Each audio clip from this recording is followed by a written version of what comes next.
श्रीमद् भगवद गीता अध्याय 2 श्लोक संख्या 33। यह श्लोक भगवान श्री कृष्ण अर्जुन से बोल रहे हैं।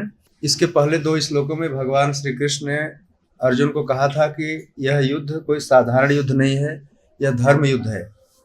और धर्म युद्ध होने के कारण जो इसके लाभ और हानि है, दोनों की बातें बताई भगवान ने। 32वें श्लोक में और 31वें श्लोक में भगवान ने इस धर्म युद्ध से होने वाले लाभ को बताया कि क्या क्या लाभ होगा।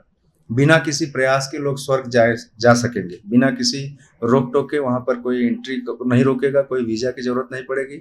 सिर्फ युद्ध में मारा जाएगा, उतने से उसको स्वर्ग मिल जाएगा, या जीतेगा तो भी मिल जाएगा। तो इसके पहले वाले श्लोक भगवान ने इस धर्म युद्ध का लाभ बताया था कि इससे प्रॉफिट क्या होगा। क्यों? क्योंकि एक समय इस श्लोक में अर्जुन ने कहा था कि 33वें श्लोक में कि यह युद्ध जो है नरक का द्वार बनेगा। हम सब अहो बत महत पापम, अरे कृष्ण, हम लोग यह युधिष्ठिर सब लोग मिलकर के यह पाप करने जा रहे हैं। तो भगवान ने उनकी इस बात का खंडन किया, बोला यह तो पाप है नहीं, नंबर 1। नंबर 2, इस युद्ध को करने से स्वर्ग द्वारम अपावृतम, स्वर्ग अपने आप मिल जाएगा, बिना किसी योग्यता के, बिना किसी प्रयास के। अर्जुन को तो मिलेगा, साथ साथ इतने सारे लोग आए इनको भी मिलेगा। यह बात बताई कि इसके युद्ध होने का लाभ क्या मिलेगा। दूसरी बात, आज के श्लोक में भगवान यह कह रहे हैं कि अगर युद्ध नहीं किया तुमने तो क्या होगा, युद्ध नहीं करने का नुकसान क्या होगा। यह अर्जुन को ही टारगेट करके बोल रहे हैं। जब लाभ वाली बात थी तो सबको मिला के भगवान ने बोल दिया, सबको लाभ मिलेगा, साथ साथ तुम्हें भी मिलेगा। लेकिन आज इस 33वें श्लोक में भगवान ने सिर्फ अर्जुन को ही लक्ष्य करके बोल रहे हैं कि अगर तुमने, मान लेते हैं कि अगर तुम युद्ध नहीं करोगे, वैसे इस बात की संभावना कम है कि युद्ध नहीं करेंगे, युद्ध तो होना तय है, इतनी बड़ी तैयारी है। अर्जुन सिर्फ थोड़े देर के लिए ऐसे तर्क प्रस्तुत कर रहे हैं कि युद्ध नहीं होगा, युद्ध से भाग जाएंगे, ये सब होगा। लेकिन मान भी लिया जाए कि अगर युद्ध नहीं हुआ तो क्या होगा, क्या उसका नुकसान होगा, अर्जुन के जीवन में इसका क्या प्रभाव पड़ेगा, उनको, उनकी छवि को कितना धक्का लगेगा और समाज को क्या संदेश जाएगा। तो इन्हीं 2-3 बातों पर चर्चा करेंगे। और इंटरेस्टिंग श्लोक है। भगवान पहले ही लाइन में कह रहे हैं कि अथ का अर्थ होता है अतः। सारी बातें सुनने के बाद अथ शब्द लगाया जाता है। अतः इसलिए मान लेते हैं, चेत यदि तुम इस युद्ध को मान भी लिया जाए कि यदि तुम युद्ध नहीं करोगे तो इसका अर्थ क्या होगा, धर्म्यम संग्रामम, यह जो संग्राम है यह धर्म युक्त है, धर्ममय है। इसलिए भगवान यहाँ पर धर्म्यम संग्रामम कह रहे हैं। यह संग्राम, यह युद्ध जो है कोई साधारण युद्ध नहीं है। इसके पहले भी भगवान ने धर्म शब्द का प्रयोग किया था। स्वयं धर्म के पिता भगवान इस युद्ध को कह रहे हैं कि यह युद्ध जो है धर्मयुक्त है। धर्म्यम संग्रामम न करिष्यसि, नहीं करोगे। फ्यूचर टेंस में भगवान कह रहे हैं कि यदि मान भी लिया जाए कि इस धर्म युद्ध को तुम नहीं करोगे तो तुम्हें क्या क्या नुकसान होगा, दूसरी लाइन बता रहे हैं भगवान। तो इनडायरेक्ट में भगवान ऐसा कहना चाह रहे हैं कि यह युद्ध इतना पवित्र है कि जितना ही इसमें बढ़ चढ़ कर हिस्सा लिया जाए, जितना ही उत्साहपूर्वक इसको लड़ा जाए, उतना ही ज्यादा लाभ होगा। यह भगवान के कहने का आंतरिक अर्थ है। जैसे कोई ब्राह्मण अपनी चेतना को शुद्ध रखने के लिए स्वाध्याय करता है, वेद का पाठ करता है, मंत्रों का जप करता है, तो वह जितना ज्यादा करता है उतना ही उसकी चेतना शुद्ध होती है। उसी तरह से कोई क्षत्रिय किसी धर्म युद्ध में जितना ही उत्साह के साथ, जितना ही दृढ़ता के साथ, जितना ही संकल्प के साथ वह युद्ध करता है, उतना ही उस युद्ध के पीछे जो लाभ है वो मिलता है। भगवान यह कह रहे हैं कि, और कई बार लोग बोलते हैं कि भगवत गीता में जो युद्ध हुआ वह भगवान ने जानबूझकर हिंसा कराई, जरूरत नहीं थी इस चीज की। आज भी इस बात के समर्थक हैं बहुत सारे।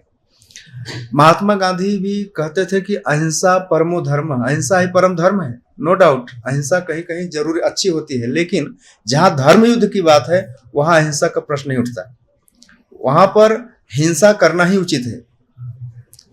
तो अगर अर्जुन युद्ध करने से भाग जाएंगे तो उनको पाप लगेगा, ऐसा है। तो इसकी पवित्रता भगवान ने बता दिया और इसकी पुण्य के बारे में भी बता दिया। तो प्रभुपाद जी इस श्लोक पर एक बार प्रवचन कर रहे थे 1973 में लंदन में। तो उस प्रवचन में प्रभुपाद जी ने कहा कि युद्ध जो होता है कभी कभी पाप का कारण बनता है और कभी कभी पुण्य का भी कारण बनता है। यह डिपेंड करता है कि समय और परिस्थिति के अनुसार युद्ध कहाँ लड़ा गया, किन परिस्थितियों में लड़ा गया, किस आधार पर लड़ा गया और किसके आदेश पर लड़ा गया। राइट। युद्ध हमेशा गर्व नहीं होता और हमेशा सही भी नहीं होता है, परंतु यह जो युद्ध है महाभारत का युद्ध, इसमें स्वयं भगवान कृष्ण साक्षात उपस्थित हैं और वह कह रहे हैं कि धर्मम संग्रामम। अगर यह संग्राम धर्म युक्त संग्राम है, धर्म का युद्ध है, यह धर्म की लड़ाई है, अगर यह तुम नहीं करोगे, फिर अथ इस पहले लाइन में क्या अथ मतलब अगर नहीं करोगे, फिर कह ततः, इसके बाद इसका परिणाम क्या होगा, स्वधर्मम कीर्तिम च, तुम्हारे स्वधर्म और कीर्ति दोनों ही चले जाएंगे। और अगर स्वधर्म चला गया और कीर्ति चली गई तो इसका क्या होगा, पापम अवाप्स्यसि, यह भी फ्यूचर टेंस में है, तुम्हें पाप लगेगा। बात हो रही सब वर्तमान में, लेकिन सारे फ्यूचर को ध्यान में रख करके, अगर यह धर्म का युद्ध नहीं किया तुमने तो इसका 2-3 परिणाम होगा।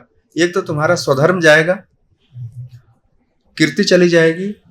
और स्वधर्म और कीर्ति तो समझ में आता है कि चलो ठीक है, स्वधर्म चला गया, कीर्ति चली जाएगी, लेकिन जो तीसरी बात भगवान कर रहे हैं कि तुमसे इससे पाप भी लगेगा, यह बड़ी आश्चर्य की बात है। तो उस पर भी हम विस्तार से चर्चा करेंगे। तो चलिए समझते हैं सबसे पहले कि स्वधर्म क्या है। अर्जुन का स्वधर्म चला जाएगा। हर जीव का एक स्वधर्म होता है। स्वधर्म मतलब अपना धर्म। वैदिक संस्कृति में जो समाज होता है 4 चीजों में बटा है, 4 वर्ण में और 4 आश्रमों में। तो मनुष्य जो है किसी किसी वर्ण में होता है और किसी किसी आश्रम में होता है, तो उसका एक स्वधर्म होता है। जैसे ब्राह्मण का स्वधर्म, क्षत्रिय का स्वधर्म, वैश्य का स्वधर्म और शूद्र का स्वधर्म। उसी तरह से ब्रह्मचारी का स्वधर्म, गृहस्थ का स्वधर्म और वानप्रस्थ का स्वधर्म और सन्यासी का स्वधर्म। तो अगर यह युद्ध नहीं किया, अर्जुन के लिए बात कही जा रही है, तो तुम अपना स्वधर्म खो दोगे। क्षत्रिय का जो धर्म है वह खो दोगे तुम। और जीव का स्वधर्म क्या है, ब्राह्मण ब्राह्मण के अनुसार कार्य करे, क्षत्रिय क्षत्रिय के अनुसार कार्य करे, वैश्य वैश्य के अनुसार उसका स्वधर्म है। और स्वधर्म के विषय में भगवान ने 18वें अध्याय के 46वें श्लोक में एक बात कही है, उसको हम पढ़ के सुनाते हैं। श्री कृष्ण क्या कह रहे हैं स्वधर्म के मामले में। बड़ा लंबा टॉपिक है स्वधर्म, थोड़ा सा हम हिंट देंगे फिर आगे बढ़ेंगे इसमें। भगवान 46वें श्लोक में कह रहे हैं कि यतः प्रवृत्तिर्भूतानां जेन सर्वमिदं ततं स्वकर्मणा तम अभ्यर्चम सिद्धिं विन्दति मानवः। जो सभी प्राणियों का उद्गम है, सर्वव्यापी है, उस भगवान की उपासना करके मनुष्य अपना कर्म करते हुए पूर्णता प्राप्त कर सकता है। श्रेयान स्वधर्मो विगुण पर धर्मा स्वनुष्ठिता स्वभाव नियतम कर्म कुर्वन् आपनोत किल्बिषम्। भगवान कह रहे हैं कि अपने वृत्ति परक कार्य को करना, चाहे वह कितना ही त्रुटिपूर्ण ढंग से क्यों न हो, क्यों न किया जाए, अन्य किसी के कार्य को स्वीकार करने और अच्छी प्रकार से करने की अपेक्षा अधिक श्रेष्ठ है। अपने स्वभाव के अनुसार निर्दिष्ट कर्म कभी भी पाप से प्रभावित नहीं होते। अर्थात जो जिस वर्ण में है, जो जिस आश्रम में है, उसे अपने वर्ण के हिसाब से, अपने आश्रम के हिसाब से अपने कर्मों का फल भगवान को अर्पित करता है, तो निश्चित रूप से वह भगवत धाम को प्राप्त होता है। यह पॉइंट है। अब अर्जुन अगर क्षत्रिय होने के कारण क्षत्रिय धर्म को त्याग करके ब्राह्मण का जीवन अपनाएंगे, ठीक है, युद्ध नहीं करेंगे, भिक्षा मांग के खाएंगे। और ब्राह्मण अगर अपना वेद पाठ छोड़ करके जिम में जाकर के कोशिश करे और फिर दूसरा काम करे, तो उल्टा हो जाएगा सब, राइट। और अगर क्षत्रिय वैश्य का काम करने लगे, वैश्य शूद्र का काम करने लगे, तो कलयुग में सब उल्टा हो गया है, टॉपसी टर्विक हो गया है, नीचे वाला ऊपर, ऊपर वाला नीचे। ब्राह्मण का काम कोई भी कर रहा है, क्षत्रिय का काम कोई भी कर रहा है, शूद्र का काम कोई भी कर रहा है। वैसे एक बात बता दूं आपको, ब्राह्मण क्षत्रिय की बात आई है, ब्राह्मण की जो जीविका होती है वह दान से चलती है, क्षत्रिय की जीविका जो होती है टैक्स से चलती है, वैश्य की जीविका जो होती है लाभ और हानि से चलती है, और शूद्र की जीविका सैलरी से चलती है। अब आप समझ गए ना? सिर्फ शूद्रों को सैलरी बेस्ड किया गया है। आज के युग में लगभग सभी सैलरी बेस्ड है, प्राइम मिनिस्टर की भी सैलरी है। कलौ शूद्र संभव, कलयुग में शूद्र ही हैं अक्सर सभी, कलौ शूद्र संभव। तो स्वधर्म जाने के पीछे यहां पर भगवान कह रहे हैं अर्जुन से कि अगर तुम युद्ध नहीं करोगे तो स्वधर्म जाएगा। एक उदाहरण और देख लेते हैं। गर्ग संहिता में बड़ा सुंदर उदाहरण मिलता है। एक महामुनि थे, उनका नाम था उतथ्य। उतथ्य उतथ्य महामुनि के 5 पुत्र थे और ये स्वर्ग में रहते थे। स्वर्ग की जो राजधानी उसका नाम है अमरावती। वहां पर रहते थे इंद्र के साम्राज्य में। उतथ्य मुनि के 5 बेटे थे और चूंकि ऋषि थे और ऋषियों का काम है वेद पढ़ना, यज्ञ करना, स्वाध्याय करना, जप करना। लेकिन इनके 5 बेटे ब्राह्मण का काम न करके जो असुरों के राजा थे, राजा बलि, उनके यहाँ जा करके अखाड़े में पहलवानी करते थे। आप समझ रहे ना, ये सुबह उठ करके जप नहीं करते तो वहां जा करके, जैसे आजकल के कोई भी उठे जिम में चला जाए, अरे उठ के जप करो, हरे कृष्णा कृष्ण कृष्ण हरे हरे, हरे राम। उतथ्य ऋषि के 5 बेटे राजा बलि के यहाँ जाकर के उनके यहाँ मल्ल युद्ध सीखते थे। मल्ल युद्ध समझते हैं ना, 1 to 1 रेसलिंग सीखते थे, फाइटिंग, कुश्ती। तो मल्ल युद्ध की ट्रेनिंग ले रहे थे। जब उतथ्य मुनि को पता चला कि ये 5 नालायक ब्राह्मण धर्म छोड़ करके मल्ल युद्ध की ट्रेनिंग ले रहे हैं, तो उन्होंने उनको बुलाया और कहा कि अरे दुर्जनों, तुमने ब्राह्मणोचित स्वधर्म का परित्याग करके क्षत्रियों का ट्रेनिंग ले रहे हो, तो मैं तुम्हें श्राप देता हूं कि तुम भारत भूमि में जाओ और वहां पर तुम्हारा जन्म जो है असुरों के कुल में हो। यह श्राप दिया, स्वयं पिता अपने बेटे को श्राप दे रहा है। सोचिए, आज की तारीख में कोई ऐसा नहीं कहेगा हाँ तुमको जो करना है करो, हमसे क्या, जहां जाना जाओ, जो करना है करो। ना कोई ब्राह्मण, न क्षत्रिय, न वैश्य, न शूद्र। तुमको व्यापार करना है व्यापारी करो, नौकर बनना है नौकर बन जाओ, आर्मी में जाना है आर्मी में चले जाओ, इस्कॉन ज्वाइन करना है इस्कॉन ज्वाइन कर लो, हमको कोई फर्क नहीं है। राइट, तुमको जो बनना है बन जाओ। राइट, मतलब तो खुली छूट है, कुछ भी जाओ बन। लेकिन पहले ऐसा नहीं था अक्सर। तो ये जो उतथ्य मुनि के 5 बेटे थे, ये लोग पिता के श्राप से कंस के यहाँ जाकर के जन्म लिया। यहाँ पे कंस के दरबार में आए और ये लोग मल्ल युद्ध करते थे। जो भगवान कृष्ण बलराम युद्ध के लिए जाते हैं वहां पर, तो जो 5 मल्ल होते हैं उनका नाम यहाँ बताया गया है। एक का नाम था चाड़ूर, एक का नाम मुष्टिक, कूट, सल और तोसल। ये ऐसा नाम आजकल कोई नहीं रखता अपने बेटे, राइट। इनके नाम भी ऐसे हैं, कोई नहीं रखता, कहीं ढूंढन नहीं मिलेगा। अब किसी बोलते चाड़ूर वर्मा, मुष्टिक पटेल, कोई नहीं मिलता, कोई नहीं मिलता कहीं। कूट, सल, तोसल नहीं मिलता है सब। भागवतम में सब नाम है सब। तो पॉइंट इसमें यह है कि अपना स्वधर्म त्याग करके जीव अगर परधर्म का पालन करता है तो उसका पतन निश्चित है। भगवान अर्जुन को यह कह रहे हैं कि स्वधर्मम कीर्तिम च। अब प्रश्न उठता है कि हमारा स्वधर्म क्या है? कलयुग में तो हम न ठीक से न ब्राह्मण है, न क्षत्रिय है, न वैश्य है, न शूद्र है। हमारे ऊपर यह बात कैसे लागू होगी? तो प्रभुपाद जी ने इसको समझाया है कि अगर जीव भगवान की सेवा छोड़कर के माया की सेवा करता है तो परधर्म है उसका। समझ गए मेरी बात? अगर तुमने भगवान की सेवा छोड़ दिया तो तुम्हारा स्वधर्म त्याग कर दिया और माया की सेवा पकड़ लिया तो परधर्म है। गीता में एक जगह और भगवान कहते हैं कि स्वधर्मम निधनम श्रेय परधर्मो भयावह। अपने धर्म का पालन करते हुए अगर वह ठीक से नहीं भी है तो भी मर जाना श्रेयस्कर है, कल्याणकारी है। राइट, लेकिन माया के काम को ठीक से करते हुए मरना भी भयावह है। ऐसा है, मान लीजिए कि कोई भक्ति बिल्कुल नहीं जानता है, लेकिन ठीक से अगर भक्ति में ही रहे पूरा जीवन, न ढंग से कर पा रहा है, 100% परफेक्शन नहीं है, फिर भी वह श्रेयस्कर है, कल्याणकारी है। स्वधर्मम निधनम श्रेय पर धर्म भयावह। दूसरे का धर्म का ठीक से पालन करना भी क्या है? भयावह है, हानिकारक है। हम इस पॉइंट को इस तरह से समझ सकते हैं। तो हमने भगवान की सेवा को जैसे ही त्याग दिया, समझो हम स्वधर्म को भी त्याग दिया है। और स्वधर्म का त्यागने वाले आप देख ही सकते हो, अच्छी संख्या में तमाम जीवों ने भगवान की सेवा को स्वीकार ही नहीं किया है कि उनको सेवा करना भी है, नहीं करना है। सेवा में सबसे बड़ी चीज उनका नाम जप करना है। तो स्वधर्मम, इस तरह से स्वधर्म जो है नष्ट हो जाता है। एक पॉइंट आपने समझ लिया। अब आती है कीर्ति की बात। इस पर थोड़ा लंबी चर्चा है, कीर्ति पर। अर्जुन की कीर्ति चली जाएगी, भगवान यह भी कह रहे हैं।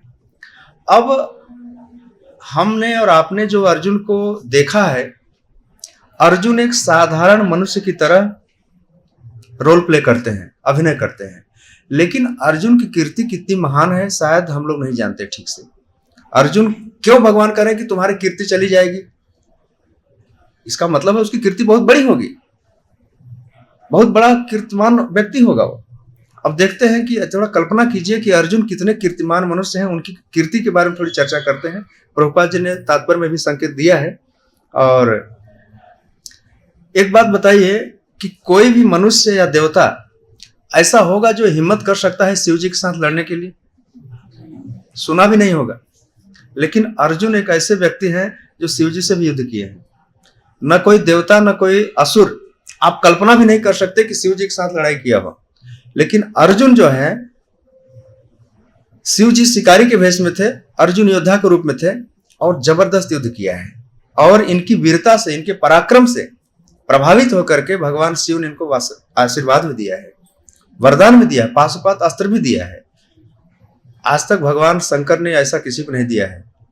कंस जो है एक बार स्वर्ग में असुरों की ओर से युद्ध कर रहा था, लेकिन कंस भी जो है शिव जी से भिड़ने की हिम्मत नहीं जुटा सका।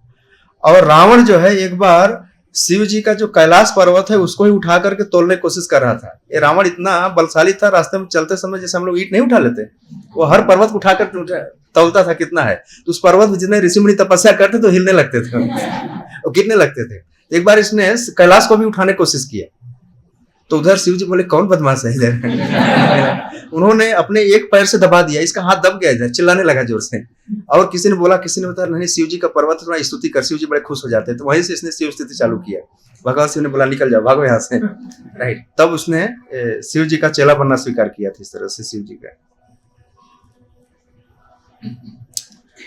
अब जब भगवान शिव ने प्रसन्न होकर के अर्जुन को जब वरदान दिया था पाशुपात अस्त्र होने का, तो उसमें एक बात और कही थी कि अर्जुन, मैं तुम्हें जो यह अस्त्र दे रहा हूं, इसको धारण करने में तुम ही समर्थ हो, बाकी दूसरा कोई समर्थ नहीं है। उन्होंने बताया कि स्वयं इंद्र, यमराज, कुबेर, वरुण और वायु देवता, ये लोग भी असमर्थ हैं। सोचिए अर्जुन की पोजीशन कितनी बड़ी है। इंद्र, यमराज, कुबेर, वरुण और वायु देवता, ये लोग भी उस पाशुपात अस्त्र को धारण करने में समर्थ नहीं है। तो इससे पता चलता है कि अर्जुन की कीर्ति कितनी महान है। तो उसी बात को ध्यान में रखकर भगवान से अर्जुन कह रहे हैं कि स्वधर्मम कीर्तिम च, तुम्हारी कीर्ति चली जाएगी तो बड़ा नुकसान होगा। इतनी मेहनत से इतनी कीर्ति कमाई है और युद्ध नहीं करोगे तो सब चला जाएगा। और उसके जाने का परिणाम फिर लास्ट में बता रहे हैं कि हित्वा पापम अवाप्स्यसि। तो एक तो यह हो गया। दूसरी बात, अर्जुन की कीर्ति का एक एग्जाम्पल हमने देखा। दूसरा एग्जाम्पल देखिए कि स्वर्ग में जाने के लिए कोई भी मनुष्य हो, इसी शरीर में स्वर्ग नहीं जा सकता। जिस शरीर में है, शरीर छोड़ना पड़ेगा तभी स्वर्ग मिलेगा। लेकिन अर्जुन इसी शरीर में स्वर्ग गए थे। जिस शरीर में पृथ्वी पर थे उसी शरीर में स्वर्ग गए। और स्वर्ग में जब गए तो वहां पर उनका स्वागत हुआ। कैसे गए थे पता है आपको? कोई फ्लाइट से, ट्रेन से नहीं गए। इंद्र ने उनके लिए स्पेशल रथ भेजा था। इंद्र ने खुद एक रथ भेजा था और उस रथ का जो सारथी था उसका नाम था मातली।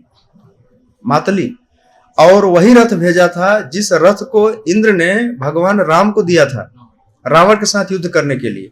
वही सारथी, वही रथ जो भगवान राम की सेवा में इंद्र ने ऑफर किया था, वही रथ, वही सारथी इंद्र को, अर्जुन को भेजा कि आप आओ यहाँ पे।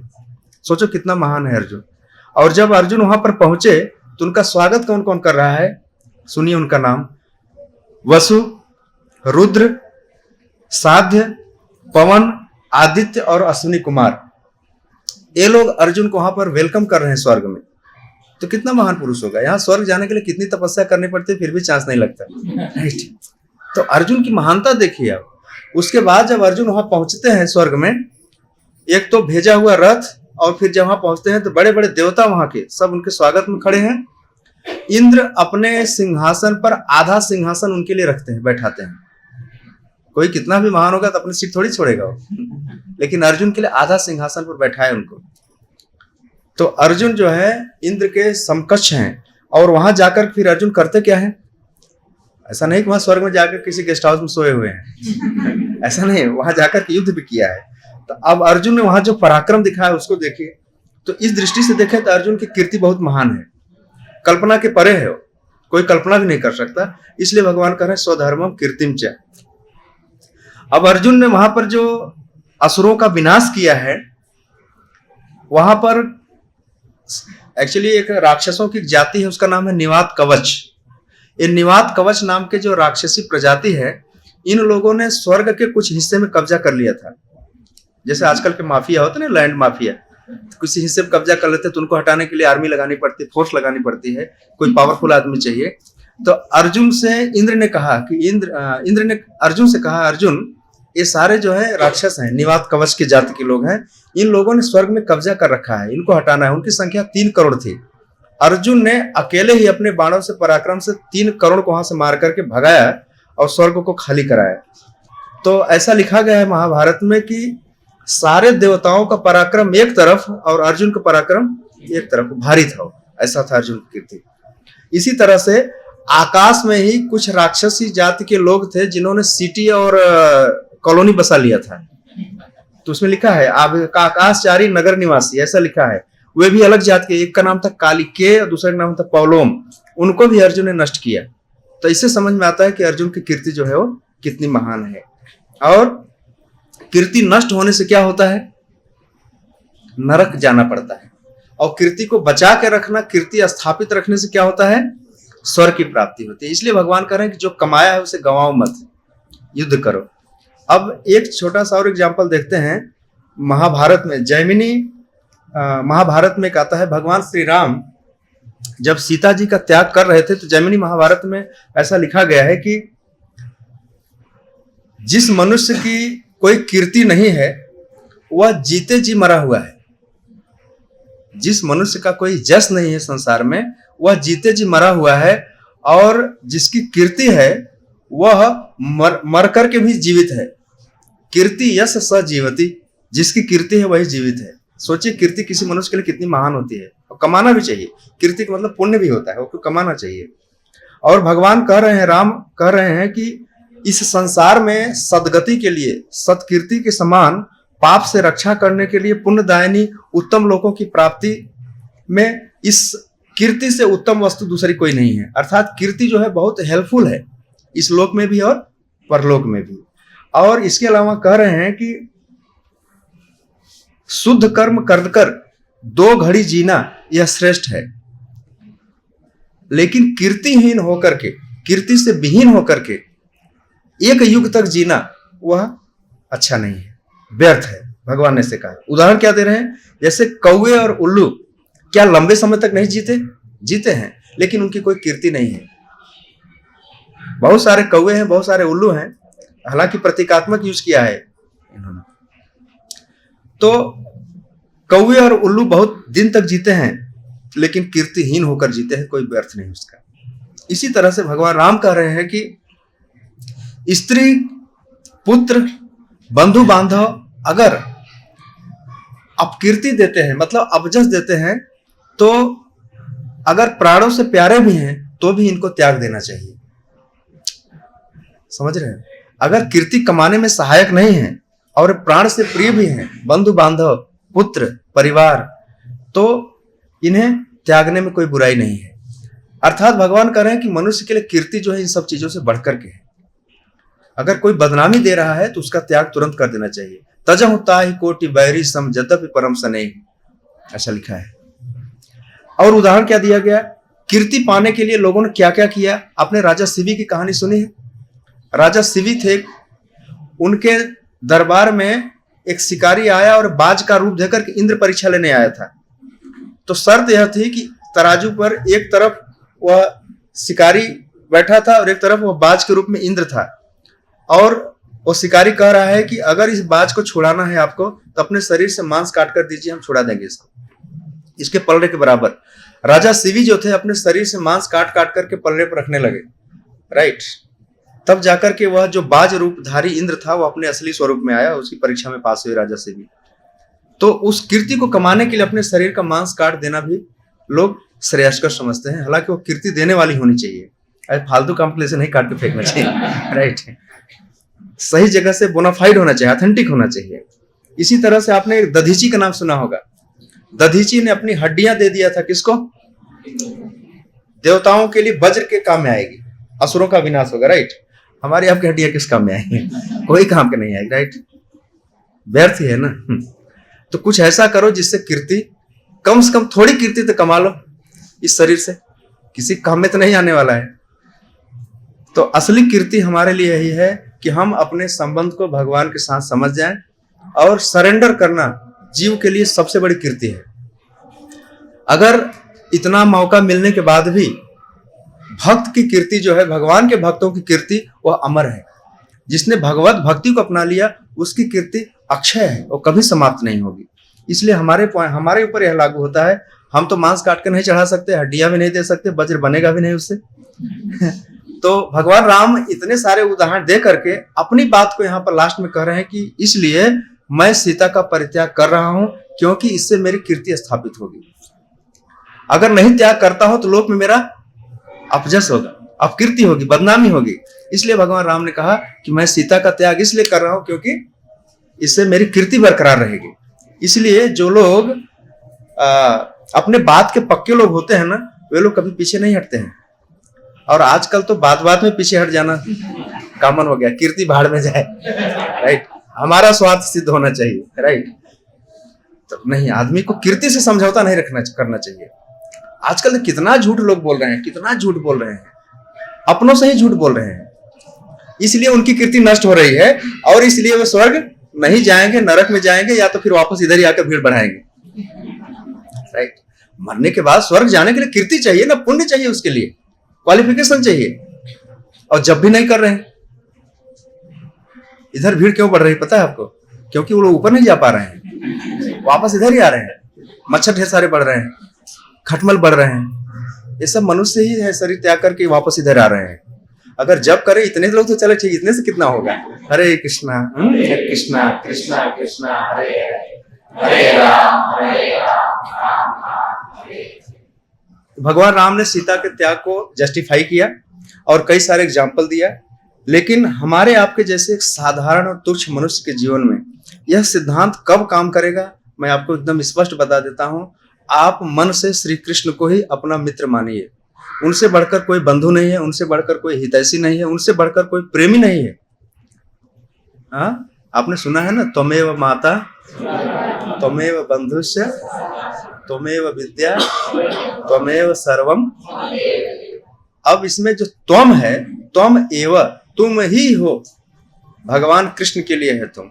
और कृष्ण को हटाकर किसी और को लगा दीजिए, त्वमेव माता, अच्छा पिता, तुम, सब कुछ तुम ही हो, है ना। आजकल ऐसा कृष्ण को हटाकर हमने किसी और को लगा रखा है कि नहीं? सच्चाई कि नहीं है? या तो कोई स्त्री के जीवन में कोई पुरुष है, या किसी पुरुष जीवन में कोई स्त्री है। वो अभी एक नहीं है, कई सारे हैं, है कि नहीं है? मनुष्यों के व्यवहार में भी वह एक पर कायम नहीं है। तो सोचिए कितनी बड़ी अपकीर्ति ला रहा है, कितने बड़े पाप का भागीदार बन रहा है। कहां से कीर्ति आएगी? शास्त्र कह रहे हैं कि भगवान कृष्ण ही हमारे माता हैं, वही पिता हैं। अब मंदिर में जाकर आज इस श्लोक को बोलिए, जोर से बोलिए, प्रभु आप ही मेरे माता पिता हो। एटलीस्ट मन में स्वीकार करो, तुम्हें मेरे विद्या हो, तुम्हें मेरे द्रविड़ हो, तुम्हें मेरे धन हो, तुम्हें सर्व मम देव देव। यह भावना जिस दिन दिल में बैठ जाए, जिस दिन मन में उतर जाए ना, समझना कि उसी दिन आपका जीवन सफल हो जाएगा। ऐसा है, और सच्चाई भी यही है। पहले के लोगों ने गाया है इस बात को, त्वमेव माता च पिता त्वमेव, त्वमेव बंधुश्च सखा त्वमेव, त्वमेव विद्या द्रविड़म त्वमेव सर्वम। इस तुम की जगह किसी और को मत लगाना, खाली भगवान को ही रखना बस, और किसी के लिए नहीं। अब लास्ट पॉइंट इसमें है, भगवान कह रहे हैं कि पापम अवाप्स्यसि। यदि तुम्हारा स्वधर्म चला गया, तुम्हारी कीर्ति चली गई, तुम्हारा सब कुछ चला गया, तो इसका सबसे खतरनाक परिणाम होगा कि तुम्हें पाप लगेगा।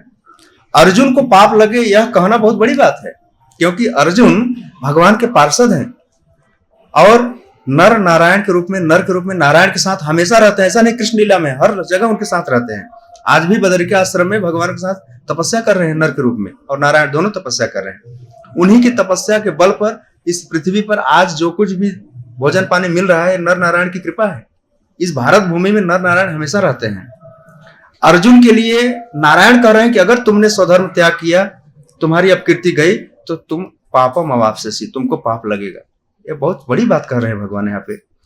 अब किस तरह से पाप लगेगा, इसको हम 2-3 तरह से समझ लेते हैं, फिर समाप्त कर देते हैं, फिर आपका कोई क्वेश्चन ले लेते हैं। एक तरह समझिए कि जैसे प्रकाश है और प्रकाश हट जाएगा तो क्या होगा? अंधकार आएगा। तो स्वधर्म को अंधकार अपने आप आ जाएगा, ऐसा नहीं कि अंधकार को लाना पड़ेगा। उसी तरह से स्वधर्म का त्याग करने से पाप स्वतः आ जाएगा, पाप को लाना नहीं पड़ेगा। स्वधर्म को त्यागने से पाप स्वतः प्रकट हो जाएगा जीवन में। इसको इस तरह समझ सकते हैं। कीर्ति नष्ट अपने आप हो जाएगी। अपने हाथों से ही अपनी कीर्ति कोई नष्ट करता है तो अपने आप में ही पाप है। मान लीजिए कि आपके पास कीर्ति है, आपका नाम है, नेम एंड फेम है, तो उसका सदुपयोग कीजिए, धर्म के लिए उसका उपयोग कीजिए। जिसके पास कीर्ति होती है, जिसके पास नाम प्रतिष्ठा होती है, तो साधारण जनता को बड़ी उम्मीद होती है उससे। लेकिन किसी मनुष्य के पास मान लीजिए कीर्ति है और उस कीर्ति का उपयोग वह धर्म के लिए न करे तो साधारण जनता बड़ा निराश हो जाएगी। जैसे मान लीजिए आपके पास पैसा है, ज्ञान है, बुद्धि है, लेकिन इसका उपयोग आप भगवान के लिए, धर्म के लिए न करके उल्टा करने लगो तो एक नुकसान होगा उससे बड़ा। तो अर्जुन से लोगों की बड़ी उम्मीद है, अर्जुन से लोगों को बहुत उम्मीद है। भगवान कह रहे हैं कि अगर तुम युद्ध नहीं करोगे, एक तो अपने आप नष्ट हो जाएगा और लोगों को तुम निराश करोगे। एक प्रभुपाद जी ने एक लेटर लिखा था महात्मा गांधी को, 1948 में लिखा था। महात्मा गांधी की मृत्यु कब हुई पता है? 30 जनवरी 1948 को, 30 जनवरी 1948 को महात्मा गांधी को प्रभुपाद जी ने लेटर लिखा कि, और उसमें भारत आजाद हो चुका था। लेटर में लिखा कि प्रिय महात्मा गांधी जी, इस समय पूरे भारत में आपकी कीर्ति चरम सीमा पे है। आपके एक इशारे पर लाखों लोग आपके पीछे चलते हैं और आपकी कीर्ति बहुत बढ़ी हुई है भगवान की कृपा से।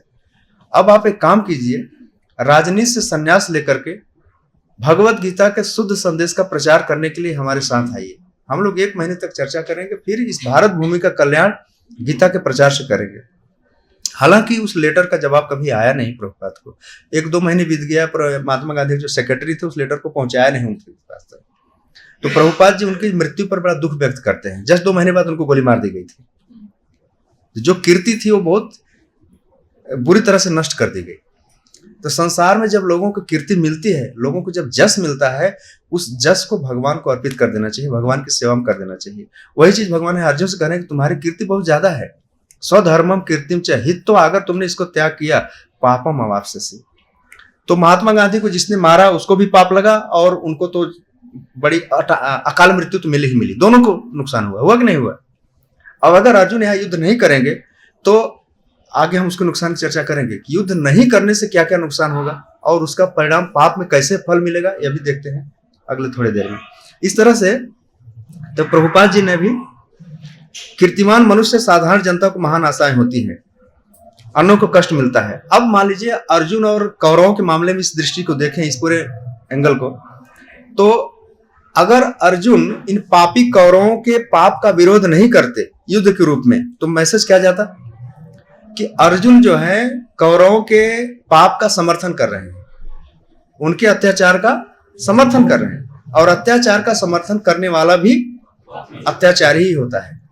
इसलिए भगवान कह रहे हैं कि अगर तुम युद्ध नहीं करोगे तो पापम अवाप्स्यसि, तुम्हें पाप लगेगा। अब मानव समाज में अर्जुन का उदाहरण दिया जाएगा। क्या दिया जाएगा कि अरे कौरवों ने खूब अत्याचार किया, खूब दुराचार किया, अर्जुन ने कोई विरोध नहीं किया, अर्जुन ने सह लिया। इसलिए कोई भी मनुष्य कुछ भी अत्याचार करेगा, कुछ भी दुराचार करेगा, तुम भी अर्जुन की तरह सहो इसको और विरोध मत करो। तो लोग अर्जुन का उदाहरण देंगे, तो अर्जुन जो है लोगों के लिए एक गलत एग्जाम्पल सेट करेंगे। तो उसी प्रकार से हर व्यक्ति कौरवों का कर्म जो, फिर क्या कहेगा, कौरवों ने जो किया वो सही किया, वो गलत नहीं था, राज्य हड़प लिया, स्त्रियों का अपमान किया, सब सही था। तो कौरवों के समर्थक खूब बढ़ जाएंगे और पृथ्वी पर क्या होगा, पूरा अधर्म फैल जाएगा। इसलिए भगवान कह रहे हैं कि अगर तुमने स्वधर्म और कीर्ति का त्याग किया तो निश्चित रूप से तुम पाप के कारण बनोगे। तो अर्जुन को पाप से बचाने के लिए भगवान कह रहे हैं कि धर्मम संग्रामम, यह धर्ममय संग्राम अवश्य होना चाहिए। हमारे आपके मामले में इस बात को कहां से हम समझे? हमारे आपके जीवन में अत्याचार भी होते हैं और दुराचार भी होते हैं। तो अत्याचारों से सहने के लिए हमारे पास आध्यात्मिक शक्ति होनी चाहिए, दुराचारों से बचने के लिए हमारे पास आध्यात्मिक बल होना चाहिए। वो आएगा कहां से?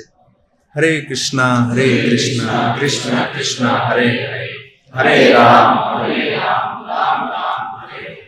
इस पृथ्वी पर 1% लोग भी अगर भगवान का नाम जपेंगे तो समाज का जो आसुरी चेहरा है वो बदल जाएगा। राइट। देखो इतने लोग जप कर रहे हैं ना, शांति है जहां जहां जप होता है। इसलिए प्रभुपाद जी कहते हैं इस पृथ्वी पर धर्म की स्थापना करना, परित्राणाय साधुनाम विनाशाय च दुष्कृताम धर्म संस्थापनार्थाय। तो धर्म की स्थापना करने के लिए इस हरे कृष्ण मूवमेंट को चालू किया। और हरे कृष्ण मूवमेंट में जो भी जप कर रहा है वह सिर्फ न केवल अपने कल्याण के लिए कर रहा है, बल्कि भगवान कृष्ण के धर्म की स्थापना में एक सोल्जर है। आपका तिलक धारण करना और आपका जप करना कहीं न कहीं किसी न किसी के लिए कल्याणकारी है, क्योंकि धर्मम संग्रामम, आज भी संग्राम छिड़ा हुआ है और हम उसमें एक छोटे से सिपाही के तौर पे काम कर रहे हैं। राइट। प्रभुपाद बोलते थे मेरा एक शिष्य एक सोल्जर है, और एक सोल्जर को आध्यात्मिक रूप से बहुत मजबूत होना चाहिए, खुद अभ्यास करे और आक्रमण से अपनी सुरक्षा भी कर सके। तो आचार करना और प्रचार करना ये दो जिम्मेदारी हमारे ऊपर है। जन्माष्टमी आ रही है, खूब अच्छे से अभ्यास कीजिए। पुरुषोत्तम महीना चल रहा है, भक्ति खूब कीजिए और खूब प्रचार प्रसार कीजिए। तो इन आसुरी शक्तियों का जो आक्रमण है, इनका जो प्रहार है, उससे आप खुद भी बच पाओगे, लोगों को भी बचा पाओगे। इससे आपकी कीर्ति बढ़ेगी। आप अपने स्वधर्म का भी पालन कर रहे हो, आपकी कीर्ति भी बढ़ेगी और नरक जाने से बच जाओगे, उल्टे स्वर्ग जाने का मार्ग खुल जाएगा। मैं बता देता हूँ, स्वर्ग तो बोनस से मिल जाएगा, आपको तो वैकुंठ मिलने वाला है। भक्तों को तो स्वर्ग ऐसे ही मिल जाता है, कहते ना कि इसे एक के साथ एक फ्री वाला। स्वर्ग कोई बड़ी बात नहीं है, स्वर्ग कोई बड़ी बात नहीं। वैकुंठ जाते समय वो प्लेन रोक देता है, बोला थोड़ा दिन देख लो फिर वापस चलो। ठीक है, समाप्त करते हैं। कोई क्वेश्चन है किसी का इस टॉपिक पे? यस, हरे कृष्ण।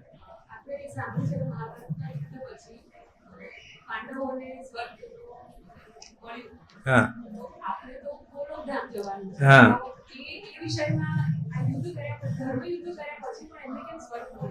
हाँ, प्रश्न पिछले संडे को आया था।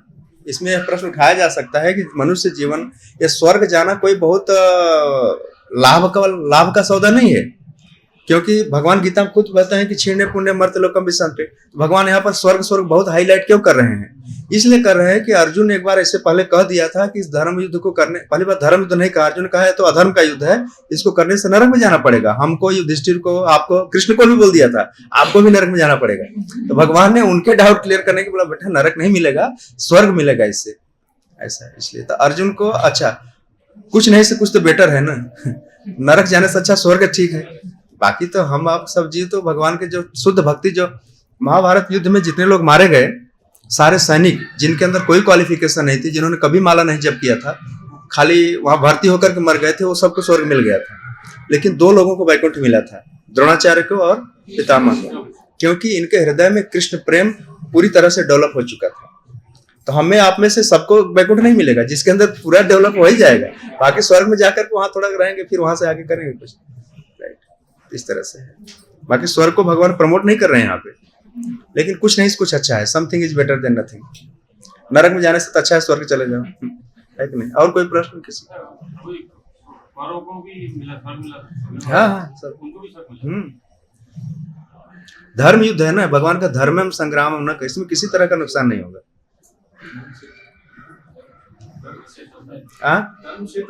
धर्म क्षेत्र है और स्वयं भगवान वहां पर उपस्थित है। ठीक है, हरे कृष्ण। श्रील प्रभुपाद की, श्री राधा माधव भगवान।